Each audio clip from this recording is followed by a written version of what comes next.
क्या बात है ज्योति भाभी, ये रील को देखकर तो मैंने खुद अपने आंख से आंसू बहा लिया हूँ। जी हाँ दोस्तों, फिर से आपसे भी कभी बहुत ही बड़ा आज एक इंटरेस्टिंग वीडियो को लेकर आ चुका हूँ। दोस्तों अभी अचानक से इंस्टाग्राम पे मैं ओपन किया हूँ तो दोस्तों ज्योति भाभी का आज एक ऐसा रील देखने का मौका मिला पावर स्टार पवन सिंह जी का धर्मपत्नी की ओर से।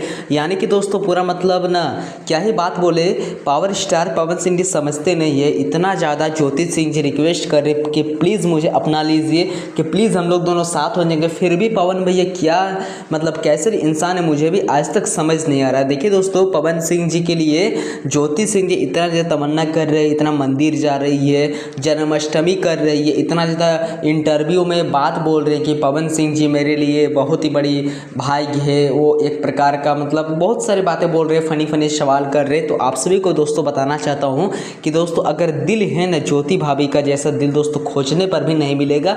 और आप सभी क्या क्या ओपिनियन है कि कब तक मिलने वाला है, कब तक नहीं मिलने वाला है, प्लीज़ मुझे अपना राय एक ज़रूर दीजिएगा। मिलते किस नेक्स्ट वीडियो के। अगर आप सभी को ये वीडियो थोड़ा सा भी अच्छा लगा होगा तो प्लीज़ ज्योति सिंह जी के लिए ये वीडियो को एक लाइक करना नहीं भूलिएगा एंड कमेंट कर दीजिएगा। थैंक यू दोस्तों। अगर आप लोग ये वीडियो को फेसबुक पर देख रहे हैं तो प्लीज़ पेज को फॉलो कर लीजिएगा, और अगर यूट्यूब पर देख रहे हैं तो बेल आइकन को प्रेस कर लीजिएगा। Love you.